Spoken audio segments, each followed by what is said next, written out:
አሰላሙ አለይኩም ወራህመቱላሂ ወበረካቱ።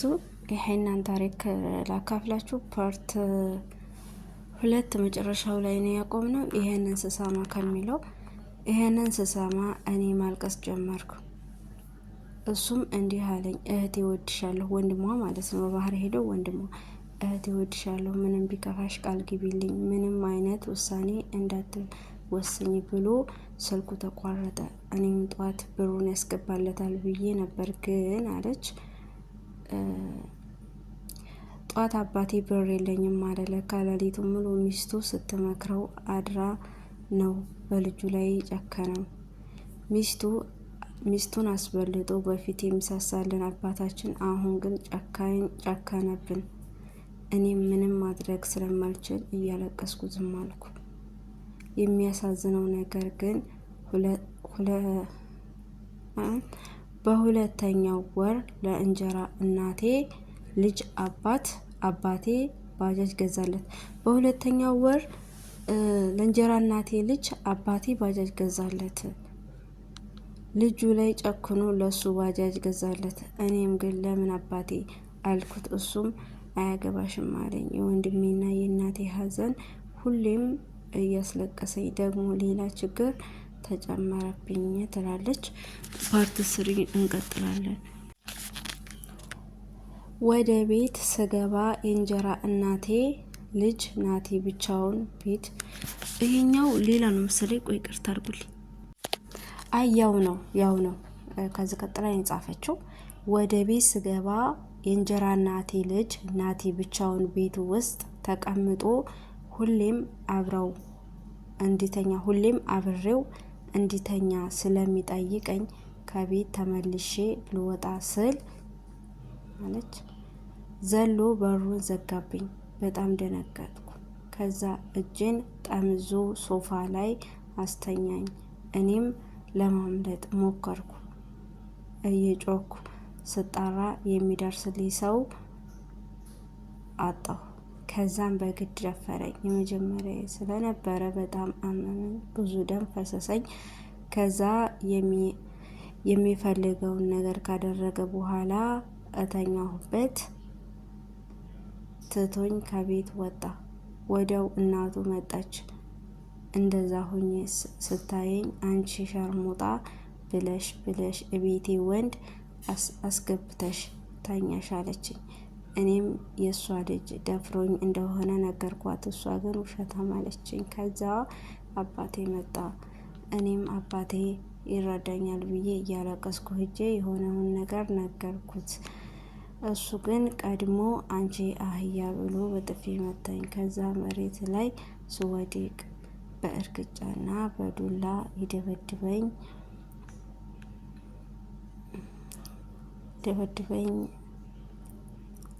ደበደበኝ ብሎ ቆመ። ለካስ እናትና ልጅ ለአባቴ ደውለው ልጅህ ከወንድ ጋራ በቤት ተኝታ ያዝናት ብለው ነግረውታል። ግን መጨረሻ ላይ አባቴ እንዲህ አለኝ፣ ከዱላው በላይ ያመመኝ ቃል፣ አንቺ ገፊ እናትሽን ገለሽ እኔንም አናደሽና አሳብደሽ ልገልኝ ነው እንዴ አለኝ። እኔም ያኔ ነበር አባቴ በልቤ ውስጥ ገድዬ የቀበርኩት። መቼም ይቅር የማልለው ስህተት ሰራ። ከዛም ከቤት አባረረኝ። ልክ እንደ ወንድሜ እኔም ደሜ መሬት ጠብ ጠብ እያለ ከቤት ወጣሁ። ወደ ሆነ ጫካ ሄድኩ ራሴን ላጠፋ። ከዛ ጫካው ከደረስኩ በኋላ ግን ለወንድሜ የገባሁት ቃል ትዝ አለኝ። ከራሴ ጋራ ለመከራከር ጀመርኩ። የወንድሜ ቃል ለማጠፍ ወይስ ቃሌን ላክብር እያልኩ። ከዛ ወደ ጫካ ስሄድ ያዩኝ የፍቅረኛዬ ጓደኞች ለካ ተጠራጥረው ፍቅረኛዬ ነግረውት ነበር። ወዲያው እየሮጠ መጥቶ ከጀርባዬ የኔ ፍቅር ሲለኝ በጣም ደነገጥኩ፣ አፈርኩ፣ እያለቀስኩ በቃ ተወኝ አልኩት። እሱም አልተውሽም፣ ምን ሆነሽብኝ ነው ንገረኝ አለኝ። እኔም እያለቀስኩ የሆነ ነገር ነገርኩ። ከዛ የሆነውን ነገር ነገርኩት። ከዛ በቃ እኔን እርሳኝ፣ እኔ ቆሻሻ ሴት ሁኛለሁ አልኩት።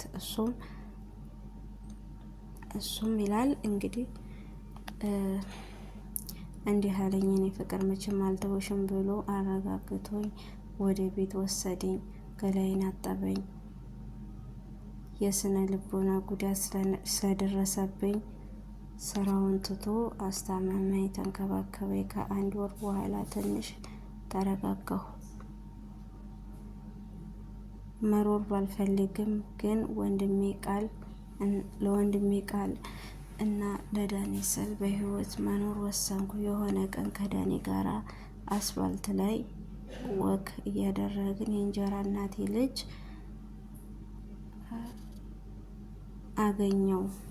አገኘ ነው። ከዛ በጣም ጣፋጭ ነበርሽ፣ አንድ ቀን ደግሞ ደግሜ ባገኘሁሽ ብሎ አባቴ የገዛለትን ባጃጅ እየነዳ ትቶን ሄደ። ዳኒ በጣም ተናደደ። እኔ ግን ቁስሌን ቀሰቀሰብኝ። ከዛ ማላወስ ጀመርኩ። ወደ ቤታችን ተመለስን። ሙሉ ሌሊቱን ሳለቅስ አደርኩ። ዳኒም በንዴት የኔ ፍቅር ነገ እቤት ድረስ ሂጄ ነው የምገለው አለኝ። ከዛ ሌሊት 10 ሰዓት ላይ እንቅልፍ ወሰደኝ። ጠዋት 1 ሰዓት ላይ ስነቃ ግን ዳኒ ቤት ውስጥ የለም። ስደውልለትም ስልኩ አይሰራም። በጣም ጨነቀኝ። ከትንሽ ሰዓታት በኋላ ግን ስልክ ጠራ። ሰውየው የቢሮ ስልክ ነበረ። እኔም ግራ ተጋብቼ አንስቼ ሄሎ ስለው ይቅርታ ወይዘሮ ሀና ነዎት አለኝ። እኔም ነው አልኩት። ከዛም እኔም ነው አልኩት ነው አዎ ነበረ፣ ግን እኔም ነው አልኩት ነው ያለችው። ይቅርታ ወደ ፖሊስ ጣቢያ ላይ ለጥያቄ እንፈልግሻለን አለኝ። ለምን ስለው ዛሬ ጧት አቶ ዳንኤል እና አቶ ናት የሚባሉ ሰዎች ተጣልተው አንደኛው ሲሞት ሌላኛው ደግሞ በቁጥጥር ስር ውለዋል አለኝ። እኔም እያለቀስኩ ማን ነው የሞተው ዳኒ ነው ወይስ ናቲ አልኩት። እሱን ስትመጪ እነግርሻለሁ አለኝ። እያለቀስኩ ወደ ፖሊስ ጣቢያ ሄድኩኝ። ከዛ ይቀጥላል ትላለች። ከፖሊስ ጣቢያ ስልክ ተደውሎብኝ ወደ ፖሊስ ጣቢያ ሄድኩ። እዛ ስደርስ ግን ያየሁትን ማመን አቃተኝ። የፍቅረኛ ሬሳ ሳየው ደነገጥኩ። የኔ ከርታታ። ፖሊሶቹ አረጋጉኝ። ከዛ የተፈጠረውን ስጠይቃቸው ከደፈረኝ ልጅ ጋር ተጣልቶ እንደሞተ ነገሩኝ። የኔ ዋህ ለኔ ብሎ ህመሙ ከባድ ነው ትላለች። ያ ቀን ነበር ህልሜ የጨለመው። ቤተሰብ ስላልነበረው በመዘጋጃ ተቀበረ። አሁን ስነግራችሁ ቀላል ይመስላችኋል፣ ግን በቦታው ላይ ስትሆኑ ህመሙ ከባድ ነው። ከዛ ራሴን ላጠፋ መድኃኒት ገዝቼ ጠጣሁ። ከዛ ግን በመሀል ሰዎች መጥተው ሆስፒታል ወሰዱኝ። ተውኝ፣ አታተርፉኝ እያልኳቸው እነሱ ግን አተረፉኝ። ከዛ ሌላ ያልጠበኩት ነገር ተፈጠረ። ሲመረምሩኝ ለካስ ሳላወቀው የ1 ወር ነፍሰ ጡር ነኝ። አምላኬ ግን ምን በድዬው ነው? ከዛ ሐኪሞቹ መከሩኝ። ለእኔ ሳይሆን ለልጄ ስል በህይወት መኖር ወሰንኩ። ለእኔ ሲል የሞተውን ፍቅረኛዬ ልጅ በሆዴ ይዤ መኖር ጀመርኩ። ግን እስካሁን እኔን የደፈረኝና ፍቅረኛዬን የገደለው ናቲ አልታሰረም። ህግ እንደሌለ ገባኝ።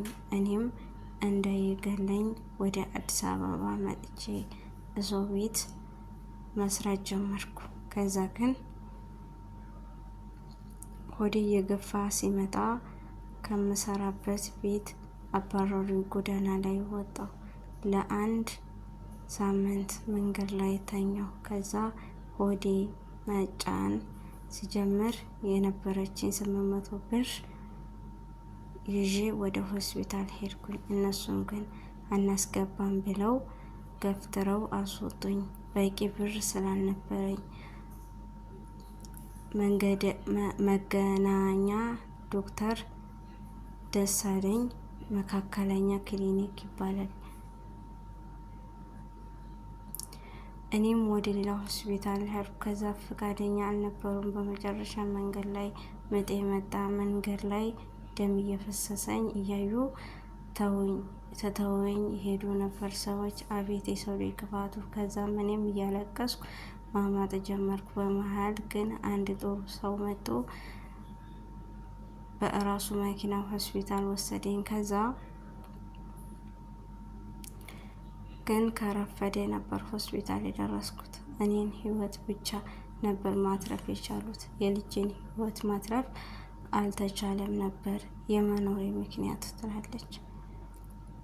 ልጄ ነበር ግን በሰው ክፋት ምክንያት ልጄን አጣሁ ትላለች። እንግዲህ ቀጥላል ታሪኩ።